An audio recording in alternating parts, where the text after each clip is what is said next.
Well, it's still morning, but welcome everyone to the press release. My name is Kyle Hansen. I am the chairman for the Realtors Land Institute Iowa Chapter Land Trends and Values Survey.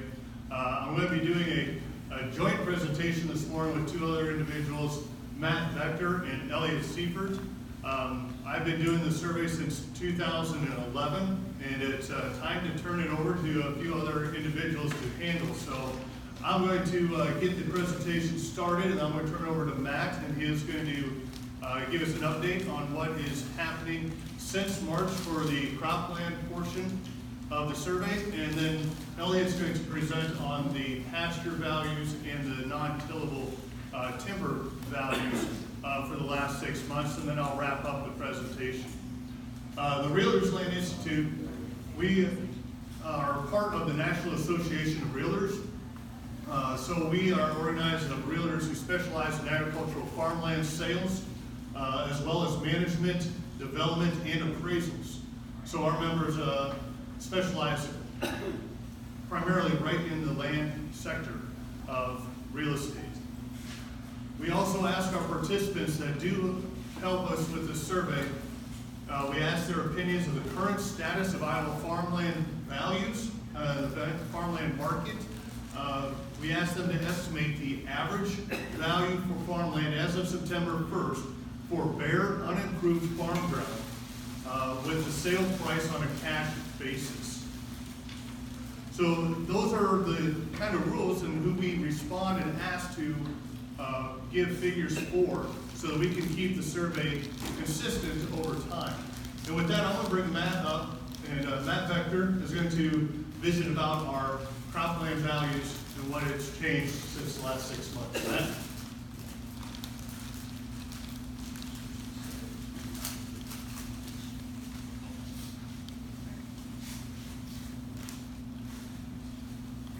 Everybody hear me?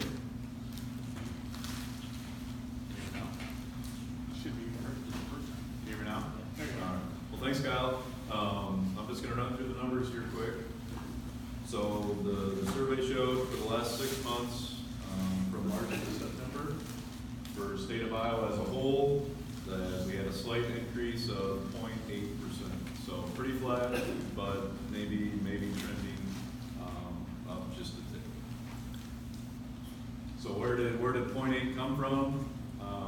If you break it out by the 9 crop reporting districts, this is what you'll see. So the biggest increases we saw, or the survey showed, were North Central and East Central.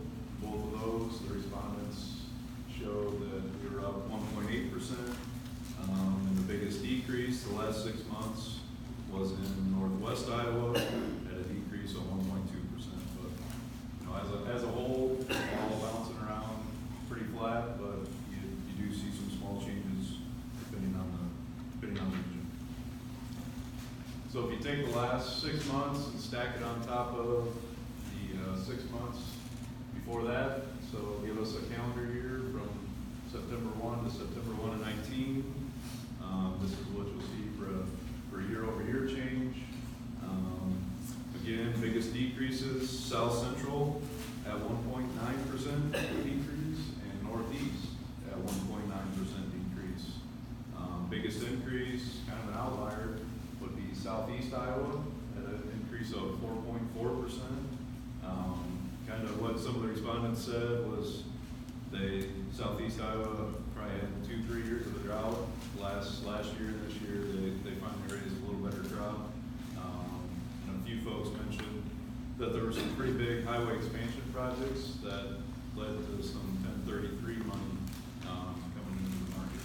So, but besides that, still everybody's bouncing around flat, maybe up 1%, down 1%. So, excuse me. If you take that back to the state of Iowa again, September to March, the first 6 months of the year showed down 1%.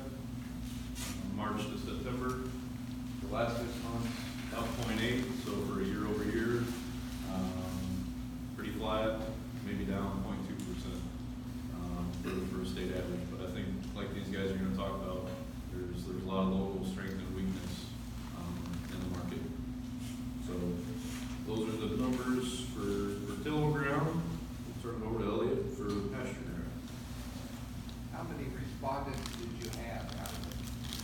We typically receive about 150 responses. This recent survey, we had just under 140, so we were just a little bit light on our respondents this time, but still very close to what we typically get. Thank you, Matt. So, going to the pasture values, across the state, we went anywhere from down 2.8% to up 2.8%. As you can see with the bare tillable ground, Northwest has kind of been soft across the board. They've had a lot of moisture this year, and just a little bit of change in their mood, it seems like. But overall, still pretty strong sales for the pasture values. And then when we get into the timber,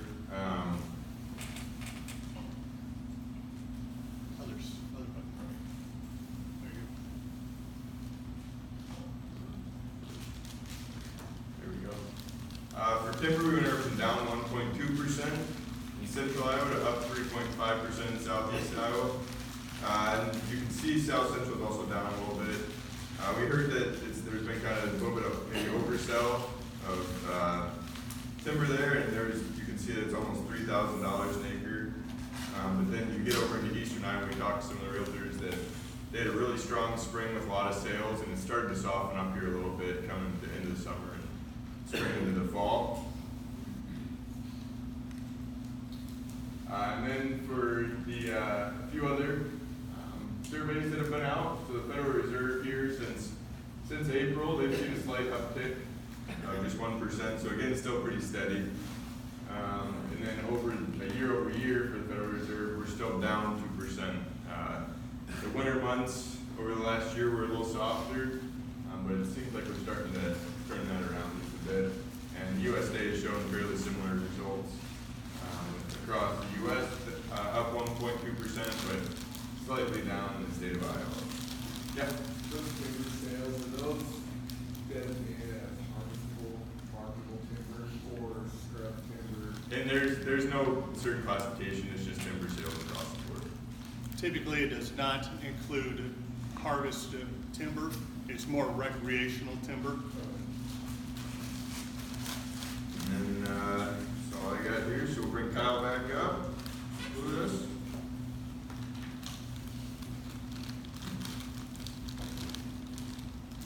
I appreciate everyone's entertaining us with getting Matt and Elliot up. I wanted to get them in front of everybody so that you could understand who is going to be handling the survey moving forward. The individuals will be working together along with me on the committee to continue the survey moving forward and keep it as consistent as possible for everybody. But the conclusions that we've seen regarding this survey, we continue to see land values being very steady. We see the slight fluctuations up and down across the different regions for the past 6 months, and we always see it about that same way year after year. So it's really kind of a sideways trend right now. We've kind of been in this trend for about the last 18 to 24 months of a little bit up and down. Every 6 months we're seeing just a little bit of a correction the other direction. So one thing that we would say is that the sales indicate localized volatility. You can see some areas where there is some really strong strength in sales. Even here recently, we've seen sales from 8,300 for good quality all the way up to over 13,000 for good quality ground, depending on the area and the local market. So it's very dependent upon that. We see sales that are a little bit softer in areas that are not quite as strength from the buyers themselves in certain areas. So the market kind of changes about every 10 miles as you go. So you have to be very, have your finger on the pulse of what's happening in each area, depending on how the strength is. Negatives for the land market right now continue to have the lower commodity prices. The tariffs, the world trade agreements still are weighing heavy on the market. It'd be nice to get those, figured out sooner than later, just to help for everyone's sake. But some of the positives that we do have is that we still have a limited amount of land on the market. And for good, high quality ground, we continue to see the competition. I would say that the volume of land on the market is increasing right now, but I think we're still a long ways away from a saturation level where the market in a particular county isn't a large amount of land in any particular county where the buyers are out of funds for buying. So I don't believe we're at a saturation level that would affect land values negatively at this point, but I would definitely continue to watch what happens with the amount of volume that comes on the market. We may see a saturation in some markets, in some areas, depending on total volume that comes on. We continue to see a lot of influences from 1031 exchanges. There's a lot of individuals that are exchanging and using that tool to get into a better ground or to reinvest and expand their footprint in different areas. And then we also have continued favorable interest rates. I believe just yesterday, the Federal Reserve lowered their interest rates again. For the second time, I believe this year, that they've lowered the rates. So those continue to be long-term, very favorable for the land market. Funds are available for purchasing. And farmers are still the primary buyers. We still see over 70% of the farms being purchased by farmers in the area.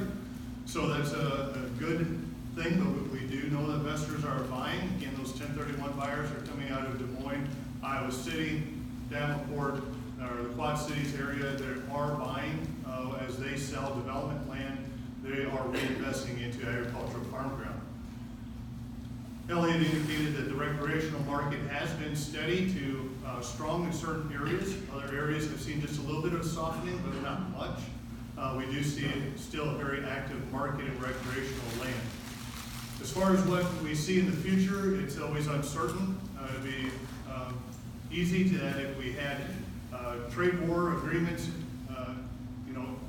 done tomorrow and the trade war ends, we could see some immediate strength in the market. We could also see, if this drags out for another 6 months to a year, that we could continue to see downward pressure. There's a lot of variables that are going into the current land market, so you have to just kind of be on top of it, as well as the uncertainty of how much land will be coming on the market as we see it increase.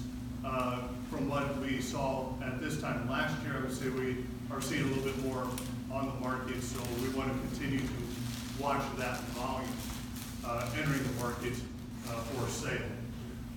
With that, I want to open it up for questions. It's a pretty quick survey and response this time. We don't have our questionnaire that we do in March. So I'll open it up to the attendants here for any questions that you might have regarding the current land market. Kyle, any surprises, I guess? Would you have expected it to be down just with all the negativity out there with the late planting and all that? Or is this just flat? Is that just kind of where we're at? I think that's kind of where we're at right now. I didn't see very many surprises overall. We typically are seeing a little bit of strength in the high quality land, but medium and low quality crop ground is suffering just a little bit. They are definitely come down just a little bit, so we are seeing a little bit of strength in the high quality, steady to lower and softening on the medium and lower quality. So the survey results really did not surprise us at this time. I'd say the same thing too, Kyle, that we've got really strong demand for the high quality, and recreational is really high demand, but that lower to medium quality is struggling right now. Yeah. Appreciate the comments, Sam. Yes, sir. The government subsidies that the government is throwing at farmers has really helped a lot. I think land would have backed out without those payments. Good comment. Yes, the MFP payments that the second round, definitely we believe the same. We believe that with those payments, it has helped stabilize the current commodity prices, or excuse me, the current land values. Yes, there was a lot of negative attitudes in the market previous to that announcement of that second round of payment with the MFP. You said the market kind of changes every 10 miles. What are the characteristics of a strong market? Or what do you see in those markets? So this would be me personally, so I'll open it up to other comments afterwards, because for me, I look at the strength of the buyers in the neighborhood, if they're active, what type of yields they've had over the last few years. You'll get into some areas where, maybe there's a neighborhood that is very cordial with one another. And if a tenant is, has been farming that ground for 20 years and the landowner goes to sell it and the tenant has an interest, sometimes you may not see neighbors competing against that tenant as he has been well liked in the neighborhood. And so you may see a little bit softer market that day because of what the characteristics are from that neighborhood. Visited with a few people regarding certain areas, and in one area in particular, I heard something I hadn't heard before, where if a beginning farmer shows interest in trying to buy a farm, the neighborhood is actually welcoming them to the community and will not compete against them. So you may have a little bit softer of a market in that neighborhood, or at least a softer sale. Doesn't necessarily mean the market is weak. It just means that there's different rules that you're playing by that day, and it may affect the value or the activity within that sale. So there's so many variables that go into it, Tom. It's really a case-by-case situation, and you just have to really look to see what strength of the buyers are, and if there's any caveats to a certain neighborhood like those I indicated. Anyone else in the, yes, Dick? I don't know, is this open for general questions? Yes, sir, it is. Well, I see in southwest Iowa, we've been hearing, I'm in southeast Iowa, and I've never been over to Fremont County, but I've heard they had a lot of flooding, a lot of stuff over there, but their land went up the roads. I think that you're correct. So the comment was that southwest Iowa has seen a lot of flooding this year, and that their land values from year over year was pretty steady. It was just down 0.1%, but this survey actually showed an increase of 1.5% for southwest Iowa. And I would just comment that there was a lot of flooding over there, and there's a lot of devastated areas. Some are getting hit again with a third time of flooding this year. Just recently, I heard that Potawatomi County had another levee breach within the last 2 days from the Missouri River. So they're getting hit hard. I think really, Dick, I think that comes down to the respondents within the survey, what area of southwest Iowa they are in. And there hasn't been a lot for sale in southwest Iowa, but what has come on the market, people have been willing to compete for. So that's why I think we're seeing just a little bit of strength in southwest Iowa regarding the tillable. Yes, sir. Yeah, in southwest Iowa, the last couple of years, we've had pretty good crops. Yeah, I would say their crops look good. Did good this year. Any part of the state, southwest is probably the best in general. Other And, than the area that's got 2 foot of water. Yeah, other than the flooding there, it's pretty. So outside the flooded area, the crops that they've Those been able to acres are produce. relatively minor in comparison to the. total. Right. Yep, the area affected by the flooding is exactly right up next to the Missouri River. You've got a lot of other land mass of good productive ground that have had high yields over the last several years, and they're willing to still compete for the land that comes on the market. 40 CSR to 80 CSR. Any other comments regarding, yes, sir? Are you hearing much about cash rents? Cash rents, we hear a little bit. We don't specifically ask those questions within our survey, but the cash rents that we've heard, that a lot of them have stayed steady.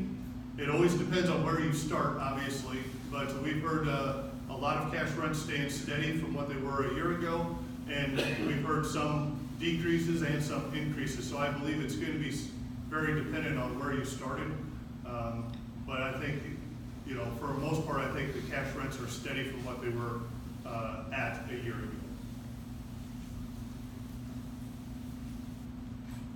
Any additional questions or even comments of what you are seeing in your areas?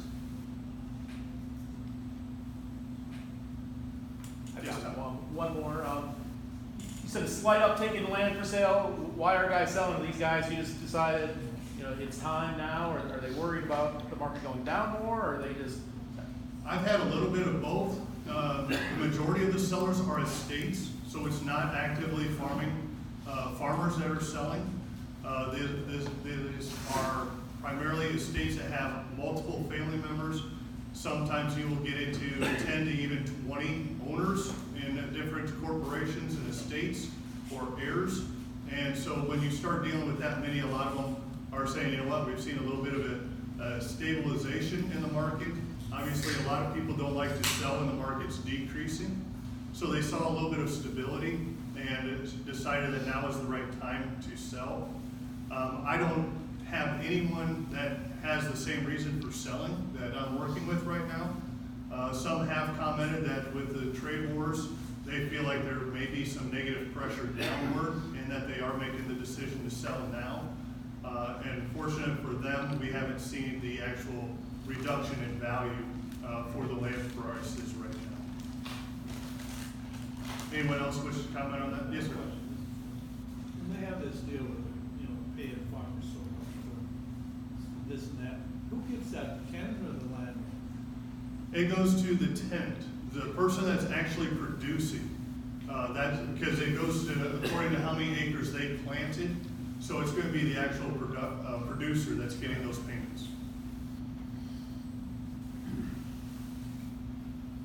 Kyle, did you ask any questions about, I don't think it asks it in the survey, but I would ask the online question I talked to you about the other day. Are we seeing more land go online versus live? Yeah, we don't specifically ask regarding how the marketing is in the September survey. In March, we do ask regarding listings versus auctions.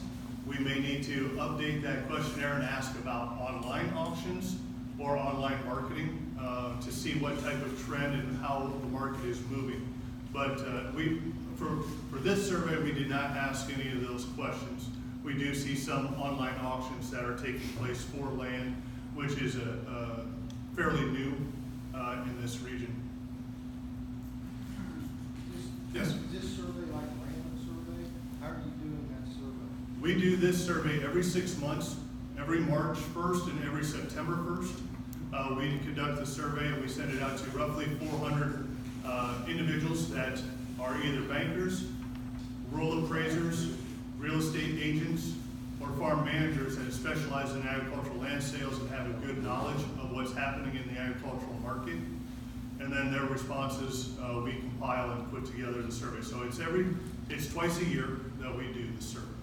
So it's an opinion rather than? It is opinion, it's not actual, primarily because, one sale, if you were to take a few sales that have happened right now here recently, in central Iowa, you could potentially state that the market is up significantly, but the quality of those are all high quality farms. So every respondent, it is a subjective answer from everybody regarding what they feel the market is based on the sales that have taken place. So we do look at actual sales, but we form an opinion based on those sales of what we believe the market is. Of all the surveys in the state though, this one actually goes out to more realtors, more people involved in sales than Correct. they would say the others do. This one, this survey, we believe, really hits the feet that are on the ground, the people that are actually dealing in the land market day in and day out. Some of the other surveys may go out to farmers that see sales and form their own opinion and present it, and their opinion is valuable, but I think this one in particular really hits the individuals that are practitioners and are selling the land. Yes? Is there a survey that is done by the assessors when you file your declaration value? There is not a survey done by assessors regarding the deck values that get reported, not that I'm aware of across the state. The primary surveys are the Realtors Land Institute Iowa Chapter Survey, which we're doing today, and Iowa State's survey that they do as of the 1st of December, 1st of November, and they release it in the middle of December. Those are the only true surveys that are out there for the land market.